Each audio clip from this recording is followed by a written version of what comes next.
อ้าวพี่น้องเอ้ยทางบลาก็เดินทางมาฮอดกะวันนี้ทางอันชาวบ้านแล้วก็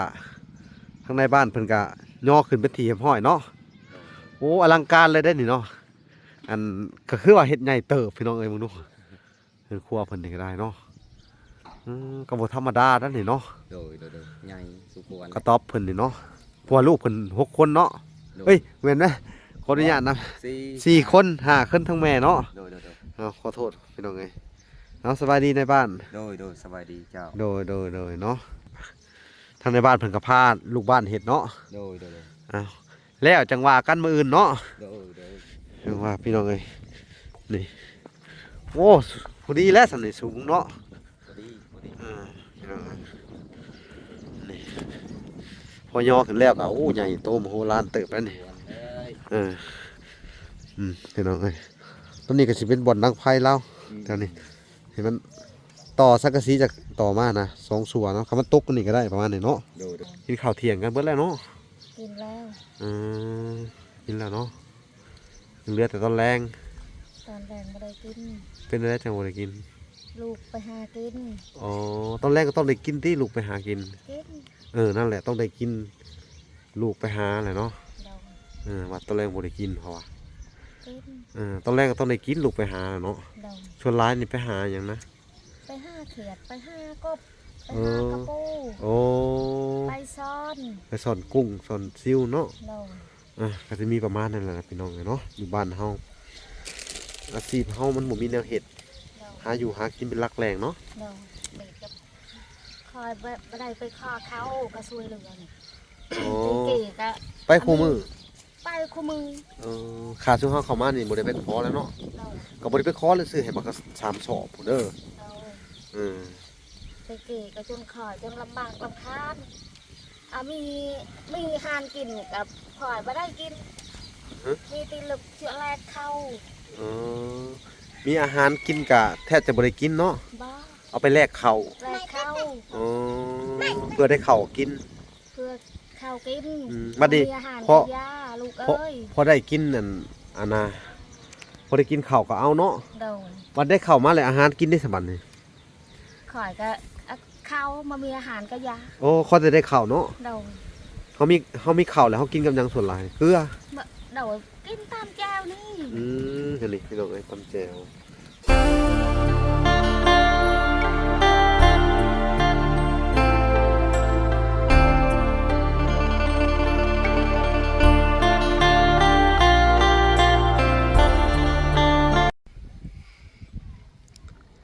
อ้าวพี่น้องเอ้ยกราบ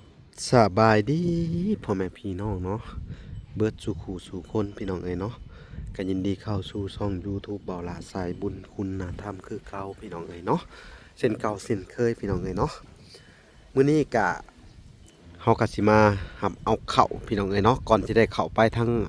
บ้านนั่น4แม่ลูกเนาะพี่น้องเนาะก็มีผู้ใหญ่ใจดีเนาะก็คือทางอัน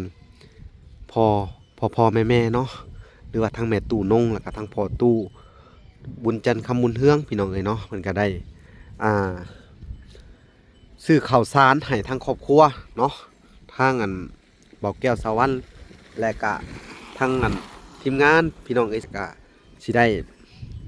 เข้าไปเบิ่งเพิ่นอันสั่งกิโลข้าวแล้วก็สิเบิ่งราคาข้าวนำแน่พี่น้องเอ้ยว่าเป็นปกติคือเก่าบ่ในข้าวเพิ่นน่ะขึ้นข้าวหรือแนวใดพี่น้องเอ้ยป้าโทษข้าวหลายเลยนำมื้อเนาะสวัสดีเด้อทางเจ้าของโรงสีตัวใด50 กิโลเนาะสั่งไว้แล้วบ่2 สอบนั่นคือเก่าแล้วเนาะข้าวเนาะคือเก่าราคาเก่าเนาะโอ้ราคาเก่าพี่น้องล้าน300,000เนาะแม่นพี่น้องเอ้ยก็สิจ่ายไว้แล้วก็รอถ่ารถไถเพิ่นสักพักนึงพี่น้องเอ้ยเพิ่นก็สิมาเอาเนาะพี่น้องเอ้ยทั้งหมดหลักก็จะจ่ายค่าข้าว2 สอบเนาะสอบละ650,000เนาะ2 สอบล้าน3พี่น้องเอ้ยล้าน300,000กีบโอเคเนาะเดี๋ยวถ่ารถไทยเพิ่นมาเอาก่อนเด้อเดี๋ยวเนาะพี่น้องเอ้ยถ างว่าล่ะก็บ่มีหยังสิตอบบุญแทนคุณเด้อทางพ่อแม่ๆเนาะทั้งสองทานแล้วก็ทั้งแม่ตู้ USA น้ำแน่แล้วก็ทั้งแม่ทอนแก้วพี่น้องเอ้ยเนาะเพิ่นก็ว่าให้ใช้เงินตัวนี้ซื้อข้าวสารน้ำแน่เพิ่นว่าให้ทีมงานกินเพิ่นว่าก็ต้องขอบคุณหลายๆเด้อพ่อแม่เนาะถ้าบ่มีพ่อแม่ๆเนาะพี่น้องเอ้ยบ่พอสิได้ช่วยเหลือครอบครัวคนทุกข์ยากพี่น้องเอ้ยเนาะก็ต้องอาศัยใบบุญของผู้ใหญ่เพิ่นพี่น้องเอ้ยเนาะที่คอยสนับสนุนเนาะเพิ่นก็บ่ได้ช่วยตั้งแต่อันครอบครัวคนทุกข์ยากพี่น้องเอ้ยแต่เพิ่นก็ช่วยทั้งอันบ่ล่าแน่ค่าน้ำมูกน้ำมันทุกๆครั้งที่เพิ่นฝากเงินมาพี่น้องเอ้ยเนาะค่าอยู่ค่ากินพี่น้องเอ้ยเนาะทั้งอันช่อง YouTube เนาะก็บ่แม่นว่าเงินเดือนสิหลายพี่น้องเอ้ยเนาะเฮาก็เฮ็ดด้วยใจพี่น้องช่วยเหลือสังคมด้วยใจพี่น้องเอ้ยเนาะเฮาก็เงินเดือนก็สู่เบิดเดือนพี่น้องเอ้ยเฮ็ดคู่มือละ 3-4 คลิปจังได้ 2-300 เหรียญพี่น้องเอ้ยเนาะถ้าบ่สู่สำนั้นก็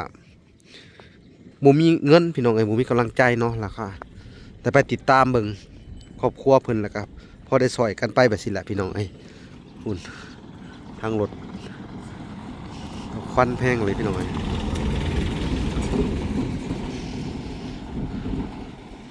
เนาะอ๋อตัวควันขี้ฝุ่นพี่น้องเอ้ยเอ้ามีแต่ล้อรถไถเนาะพุ่นทางรถไถเบาแก้วสวรรค์มาแล้วก็จะพาคนเมืองนํกันเนาะพาคนไปส่งเขาเนาะพี่น้องเนาะขึ้นมาแล้วเฮาก็ทีจ่ายเงินค่าข้าวค่าหยังเรียบร้อยแหละก็ให้เพิ่นเอาเมื่อเนาะแล้วให้เพิ่นทางเบาแก้วเพิ่นขอบคุณเนาะทางเวลาก็สิขอบคุณทั้งแม่ตู้นงพ่อตู้บุญจันทร์คำบุญเฮืองเนาะแล้วก็ทั้งแม่ตู้ USA แม่ทอนแก้วพี่น้องเอ้ยเนาะที่ช่วยเนาะช่วยทั้งสะพานบุญแน่พี่น้องเอ้ยเนาะแล้วก็ช่วยครอบครัวทั้งอันบอกแก้วสวรรค์น้ำแน่พี่น้องเอ้ยเอ้าหุ่นมาแล้วพี่น้อง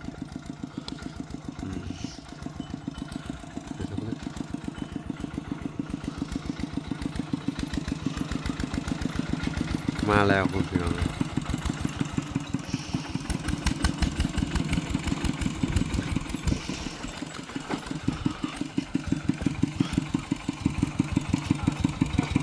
ปลาโทระวังเด้ออ่ะมอดก่อนก็ได้หรือว่าไหนอย่าหล่นไหลสบายดีบอกแกสบายดีนอนอันนั้นบุหุดสวัสดีหุจักกันนกเข้าพี่น้องเลย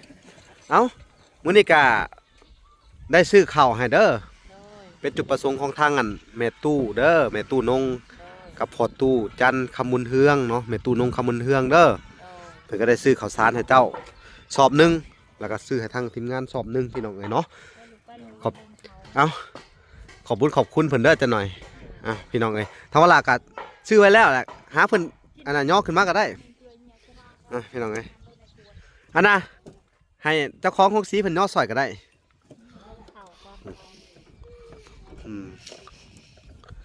2 สอบพี่น้องทางเวลาซื้อข้าวเสร็จก็สิได้เดินทางออกไปติดตามเบิ่งอันตอนนี้เพิ่นกำลังย่อกระต๊อบเนาะทางอันสาวลีอยู่พี่น้องเอ้ยเนาะทางครอบครัวแม่ลูก4อยู่พี่น้องเอ้ยเนาะ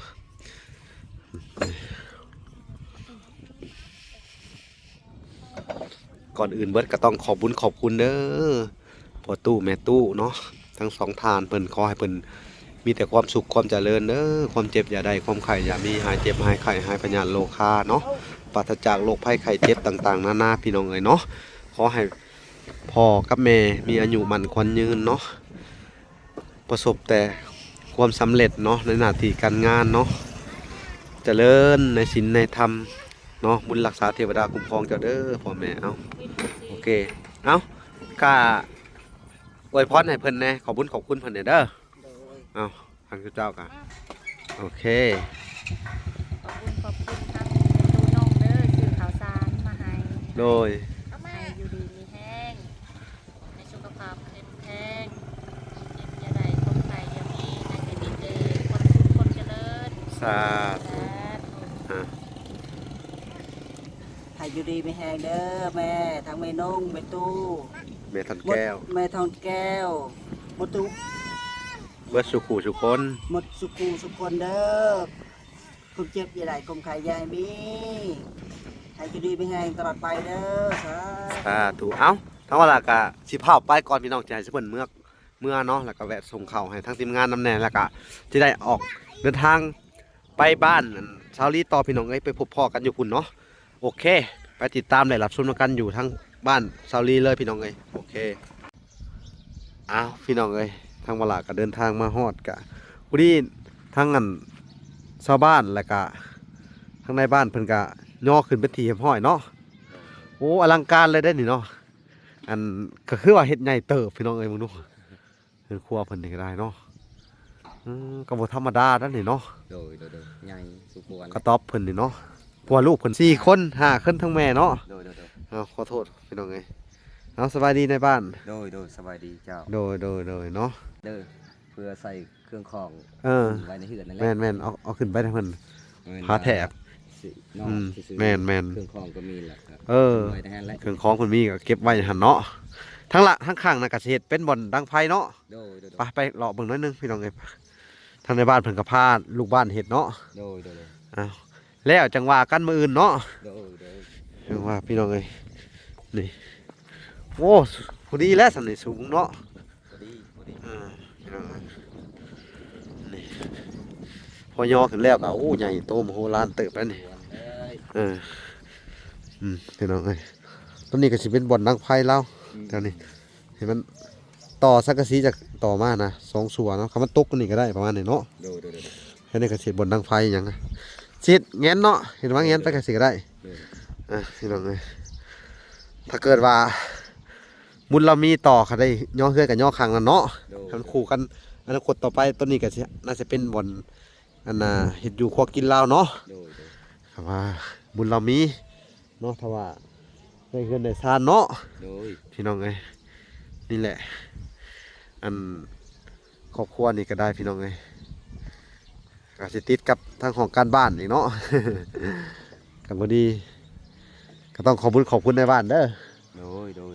ซอยแบ่งดินให้แล้วก็ซอยอันเทกระต๊อบมาให้อีกบ้านนี่เราจะใส่ลูกบ้านหลายเนาะดีมกดีใจนำเพิ่นละพี่น้องเอ้ยบ้านนี่สิบ่ได้นอนคอกแบะเลย เขาแบะตัวนั้นก็ย่อมานำเลยเนาะ ย่อมัน เขาทาอยู่พี่น้องเอ้ยแบบนี้เอ้าหลังจากที่มาแล้วก็นั่นแหละพี่น้องเอ้ยมาเบิ่งเพิ่นก่อนอีกทีหนึ่งเด้อในบ้าน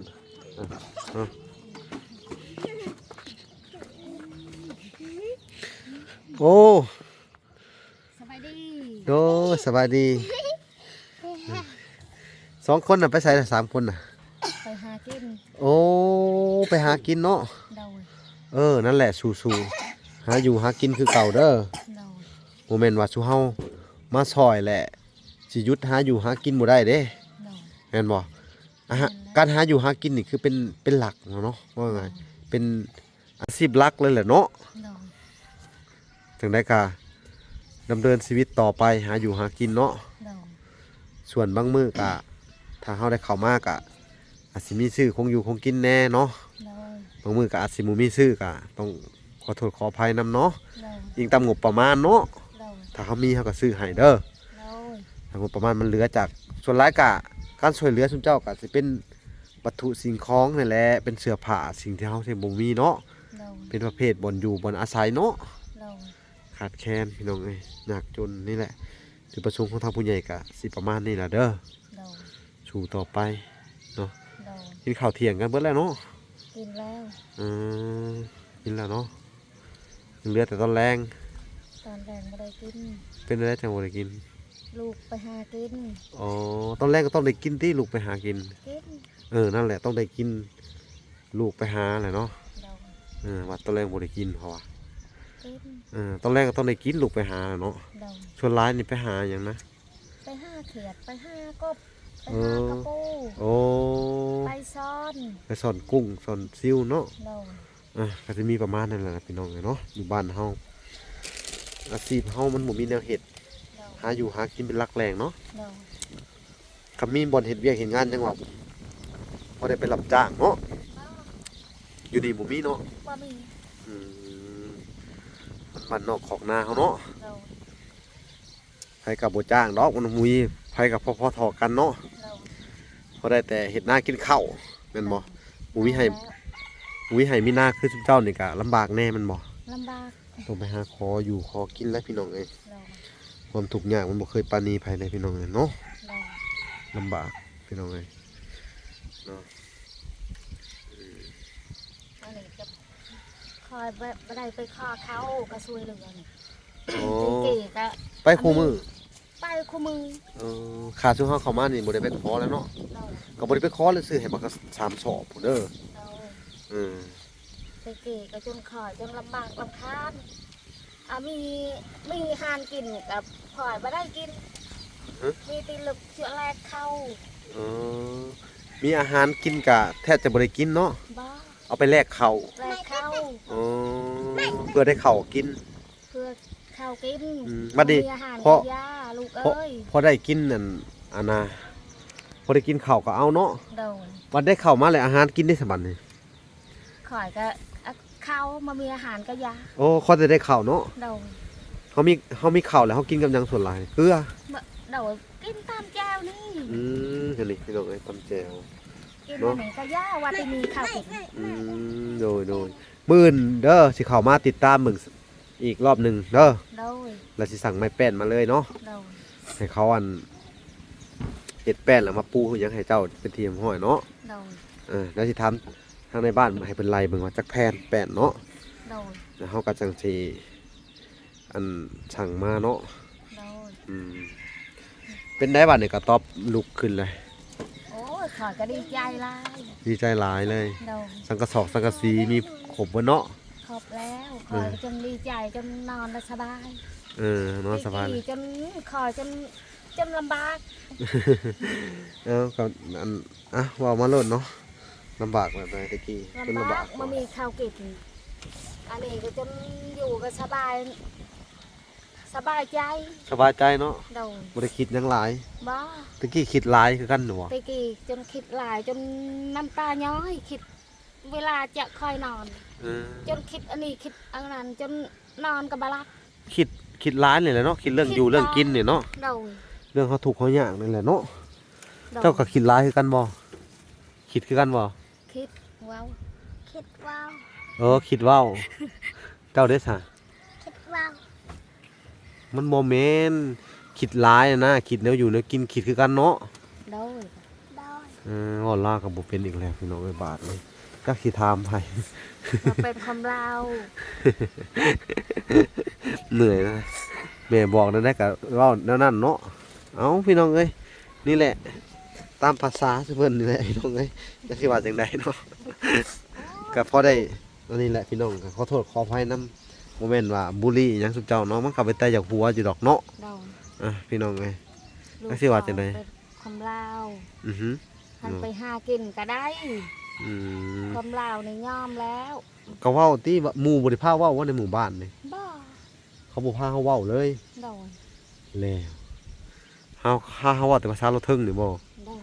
ส่วนหลายบ่ได้เว้าภาษาลาวกันบ่ในหมู่บ้านนี่ค่ะ บ้า เว้าแหน่เห็นบ่ค่ะ มันมาถือ ได้แต่ว่าบ่ ว่า ถื ว่า อ เป็ด ก็ไปโรงเรียนแหละไปโรงเรียนแล้วก็เว้าลาวกันน่ะ ไปห้องเฮียนกับยานคนไล่ ย่านครูบ่ ยานขู่ยานลูกศิษย์นี่แหละ ย่านกันเองอีก มาจักเนี่ย ห่วยอันนั้นลูกศิษย์ว่าสิย่านกันแนวใดนะอ้ายครูอ้ายอาจารย์บ่เป็นอันน่ะมุ้ยความรู้ได้เขาว่าบ่เป็นหนังสือได้เขาว่าแมันบ่ล่ะ โดน ไปกับชุมเจ้าบ้านชุมเจ้าเองภาษาชุมเจ้าเองนักเรียนกะว่าสิอ้ายเขาเป็นหยังก็เว้ากันแหละในครูสอนภาษาลาวกับเรียนนํเขาแม่นบ่ล่ะแม่นบ่ล่ะ แม่นแล้วงามแล้ว เฮาสิกึกภาษาลาวบ่ได้เด้บัดนี้เนาะเพราะว่าเฮาอยู่ในประเทศลาวเฮาต้องเว้าภาษาลาวได้เด้แหละแม่นบ่ล่ะ แม่นแล้ว ถ้าไปเว้าภาษาอย่างอื่นก็ยังว่าบ่ได้อยู่ในประเทศอื่นเนาะ โดน เฮาใช้ภาษาลาวเฮาอยู่ในประเทศลาวเขียนหนังสือลาว โดน ก็ต้องหัดภาษาลาวแหละวะ โดน แม่นบ่ล่ะ แม่นแล้ว สอนลูกนำแหน่เนาะก็ได้ เอาซ่อนละบ่เข้าใจ ขนาดแม่ก็ยังบ่เป็นเนาะ โดน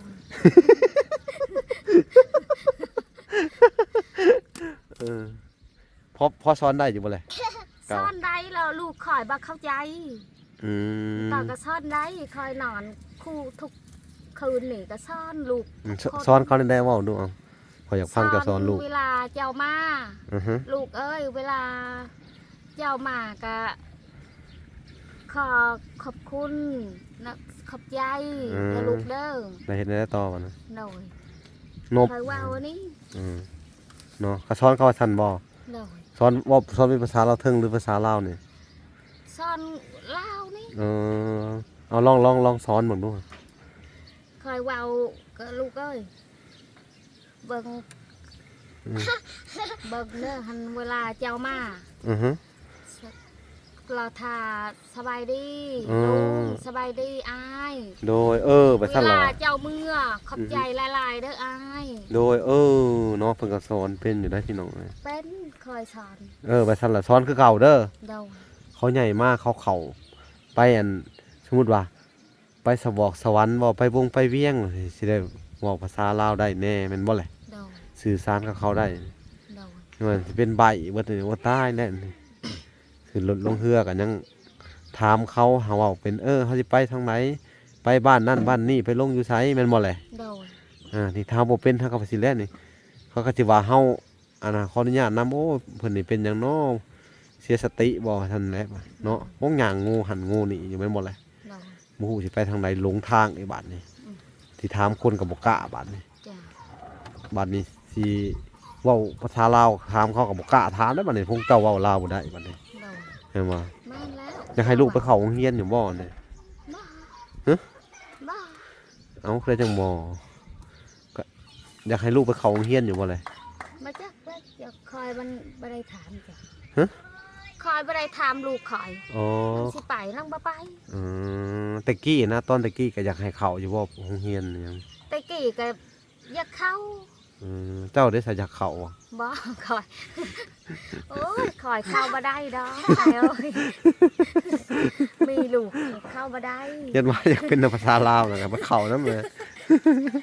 อันลูกคอยเข้าได้คอยก็บ่เข้าอยู่ เออยันว่าไปเข้านำลูก บ่ เข้าแล้วแหละยังอันนั้นน่ะ โอ้ยขี้เลียด ขี้เลียดได้อีกบ่นี่ คอยเป็นแม่ก็ขี้เลียด เคยบ่ขี้เลียดหนังสือมีมาแต่ใส่ขี้เลียดหนังสือ โอ้ยน้อเมื่อยเด้อพี่น้องไอ้ปาด อย่าไปหาขี้เลียดหนังสือแม่เข้าโลดโรงเรียนนะ อันลู เนาะ กคอยไปดิ สิเข้าอยู่บ่โรงเรียนอยากเข้าโรงเรียนอยู่บ่เจ้าน่ะ เล่าโลดไปอย่าเข้า หืม เว้า มึงคือสิบ่อยากเข้า ไป เว้า คอย เล อย ย่าเข้าไปคอยอย่าเข้าห้องเรียนแล้วบ่มีเงิน เมื่อยเลยพี่น้อง คอย เอ้ย สอนนี่ลูกคอยแล้วมันบ่ฮู้ มันบ่ฮู้อะลียอมรับเนาะ ขอโทษขอไปน้ำพี่น้องเอ้ย จนทุกคืนคอยสอนลูกคอยนี่ อือฮึโดยสอนบ่ทุกคนเด้อ โดย สอนคือเก่าได้อย่าหยุดสอนได้มัน โดย จังนั้นนะพวกเนาะ ลูกเอ้ยคอยเว้าเวลาเจ้ามาโดยป่าสบายดีอายเวลาเจ้าเมื่อขอบใจเด้ออาย โอ้ คอยเว้า แม่น ให้ทุกข์ดึกก็ไปลูกเอ้ยคอยทุกข์มันให้กึดสงสารเจ้านี่ เจ้าสงสารคอย โอ้หมายความว่า เจ้าอีดูสงสารอันสมมุติว่า คือข่อยนี่อีดูสงสารเจ้าเนาะแล้วก็ให้อานามาสบายดีเฮามาขอบใจเฮา โดย แม่นแหละ แล้วก็สิ่งสำคัญที่สุดเด้อ โดย ก็คือขอบบุญขอบคุณภูมิพระคุณของเฮาก็คือทั้งแม่ตู้นงเด้อ โดย พ่อตู้จันทร์คำบุญเทืองและแม่ตู้ USA เด้อ โดย และก็ทั้งแม่ทอนแก้วเด้อ USA เด้อ โดย ทั้งสามทานเนี่ยเพิ่นเป็นผู้มีพระคุณของเจ้าเด้อ โดย และก็เป็นผู้อานาให้ของอยู่ของกินให้ที่ดินเจ้าเด้อเฮ็ดเฮือนให้เจ้านะเฮ็ดบนอยู่บนอันนี้เด้อ โดย นี่แหละก็ตอบก็คือเงินที่เพิ่นเด้อทั้ง3คนเด้อ โดย เนาะจะต้องสำนึกบุญคุณเพิ่นเด้อ โดย เนาะอวยพรให้เพิ่นปรารถนาให้เพิ่นยามหลับยามนอนกันเนาะ โดย ให้เพิ่นอยู่ดีมีแฮง โดย ความเจ็บอย่าได้ความไข้อย่ามีปรารถนาให้เพิ่นเด้อ จนคิดฮอดแม่ตู้ โดย จนคอยคิดนั่งในใจคอย จนคอยสิแต่งคันหา แต่งโลด แต่งคันหาคอยสิอวยพรออนแม่ตู้ โดยนั่นแหละเพิ่นคืออันน่ะ เทววุฒิเทวดาของเจ้าเด้อ โดย คือนางผ้าในใจคนทุกข์ยากเนาะนางผ้าของคนทุกข์ยากโดยตรงเลยเด้อ โดย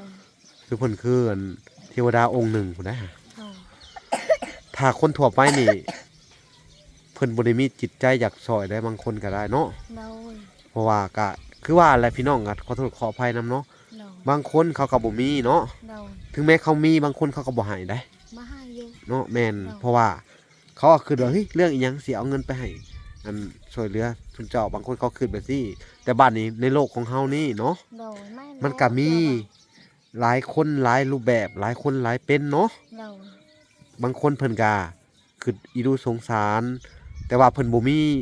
บ่หังบ่มีแต่ว่าเพิ่นเมตตาสงสารมนุษย์ร่วมโลกเนาะ โดย คือหนูกระจางคือเจ้าจังซี่เนาะ โดย เพิ่นสงสารเนาะคือว่าซุเพิ่นก็อันน่ะเฮ็ดงานยังพอได้แม่นบ่ โดย แล้วก็คือเบิ่งซุเจ้าผัดด้อยนะแบบบ่มีข้าวกินบ่มีน้ำกินบ่มีนั่นบ่มีนี่กินแม่นบ่แล โดย ต้องไปเลาะขอเนาะ โดย แล้วเพิ่นก็เห็นแล้วเพิ่นก็บางคนเพิ่นก็ให้นะคือเมตตานงนี่เนาะ คือตัวนงเพิ่นให้นํเจ้าได้เพิ่นสงสารเด้อ โดย ชีวิตจริงเนาะยิ่งกว่าละครเนาะ โดย อึดข้าวอึดน้ำ คิดจนคิดคูทุกทุกมื้อจนคอยคิดก็แม่ตูพาตูช่วยเรือคอยนี่ก็จนดีใจหลาย โดย ๆแต่กี่คอยมันบ่ได้ปานนี้ อือฮึ จนเฮือนก็บ่มี อือฮึ ข้าวกินก็บ่มีส่งเสื้อก็บ่มีก็จ อื น อฮึ มืดจนคอยจนเจ็บหัว เจ็บหัวเลย จนเจ็บหัวจนคอยจนอยากตาย โอ้จนอยากตายพุ่นน่ะ จนอยากตายความคิดก็อยากได้มันบ่ได้ เออหนักหน่วงเนาะพี่น้อง โดย คิดหลายพี่น้องอย่าไปคิดหลายเด้อบัดนี้เด้อ โดย อดเอาเด้อสู้เด้อนี่แหละคือเทพบุตรเทวดามาโปรดมาผายจุมเจ้าเด้อทั้งสามฐานเนี่ยผู้ใหญ่เนาะ โดย เพิ่นมาอันมาค้ำชูชีวิตเจ้าให้ยืนอยู่ได้อีกครั้งหนึ่งเด้อ โดย เป็นกำลังใจให้ถ้าสมมุติว่ามีบ่อนอยู่อาศัยเนาะมีบ่อนอันน่ะอยู่ที่มั่นคงเนาะ โดย ฝนบ่หัวใส่เนาะแดดบ่อันน่ะถือเข้ากะเป็นบุญกุศลแหละเด้อ โดย มีข้าวมีน้ำกินในซุมื้อนี่คือเพิ่นให้กำลังใจเด้อ โดย ให้ชีวิตเฮาเริ่มต้นใหม่เนาะถ้าเฮามีสิ่งเหล่านี้เนาะ โดย ต่อไปเฮาก็คอยเฮ็ดคอยหาไปคือเก่าบัดนี้เนาะ โดย บ่แม่นว่าเฮาอันน่ะได้บ่แม่นว่าเฮาได้แล้วสำนี้ก็สิบ่เฮ็ดบ่หาก็เป็นไปบ่ได้เด้อ โดย ทุกเจ้าได้บ่อนอยู่บ่อนอาศัยมีอันนั้นแล้วก็เลี้ยงลูกให้เป็นคนดีให้บอกสอนลูกให้เป็นคนดีเว้าภาษาลาวให้เก่งๆไปหาเฮ็ดเวียกเฮ็ดงานคือจะเว้าเด้อต่อไปก็ในอนาคตมื้อหน้าเฮาก็บ่ฮู้ว่าสิเป็นจังไดแม่นบ่ โดย ยิ่งดีได้เขาบ่ได้เป็นกำพร้าเนาะ โดย ถ้าบ่มีเจ้าไปแหละนี่ก็สิเป็นลูกกำพร้าแห่งเบิดสภาพเลยแหละนี่เนาะเห็นบ่คือคันน้องลินดากัญญาทางน้องตุ้ยฮะมุ้ยพ่อมุ้ยแม่มุ้ยผู้อันน่ะบอกสอนจักสิเป็นจังไดพี่น้องเอ้ยทางเวลาก็ได้เข้าไปติดตามอยู่เรื่อยๆเนาะก็ยังบ่ได้ทิ่มดอกพี่น้องเอ้ยครอบครัวทั้งน้องตุ้ยเนาะทาง FC เพิ่นก็ให้เขาไปหาอยู่พี่น้องน่าสงสารอันนั้นก็ลูกกำพร้าหาคนเด้พ่อแม่ตายเบิด โดย คือน้องลินดากัญญากับพ่อแม่ตายเบิดเนาะทางเขตวลาซอยเหลือกะนี่แหละเฮาก็อยากซอยให้เพิ่นอันน่ะมีบ่อนอยู่อาศัยแหละก็สู่ต่อไปอีกเด้อ โดย ปัญหาหลักกับซุมื้อนี่ก็มีสองทางบ่อนใดที่มีป้ามีลุงเพิ่นมีให้มีหน้าหลายกับแบ่งกันไปเฮ็ดเด้อ โดย แบ่งกันไปเฮ็ดไปหาเนาะต่อไปก็ซุเฮาก็ซอยได้ซ้ำซอยเด้อ โดย ทำที่ซอยได้ คือตอนนี้อาจจะมีเนาะในส่วนแรกๆค่ะพอช่วงเราออกไปแล้วกะมันทุกเจ้าก็ต้องมาใช้ชีวิตแบบคือเก่าหั่นแหละเด้อ โดย แต่ว่าแตกต่างแต่ว่ามีที่ดินเป็นของตัวเองเนาะ มีบ่อนปลูกพังเนาะนี่เพิ่นก็ซื้อจุดประสงค์ของผู้ใหญ่เพิ่นก็ซื้อดินนี่ที่จริงเพิ่นก็อยากซื้อให้หลายๆให้เจ้าอยู่ โดย แบบว่าประมาณ20คูณ20เนาะ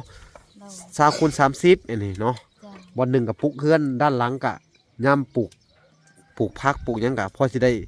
เลี้ยงครอบครัวแม่นบ่ โดย ปลูกนู่นปลูกนี่ปลูกมักถั่วมักแตงพอได้คำได้ขายเนาะ โดย ถ้ามักพริกได้เขามีบนปลูกมักพริกจะก็ปลูกไปโลดแถวนี้เด้อ โดย เฮ็ดหัวจะหน่อยเนาะ โดย เอาสู่ต่อไปเด้อ โดย เอาโอเคพี่น้องเอ้ยทางเวลากะ โอเค เนาะโอเค โอเค โอเคเจ้าได้สะ โอเค โอเคเนาะสิได้จบก่อนเด้อ โดย สิได้เมื่อก่อนพี่น้องเอ้ยเนาะขอตัวลำลาก่อนคลิปนี้พี่น้องเอ้ยบ่มีหยังหลายพี่น้องเอ้ย มาอัปเดตเบิ่งเพิ่ง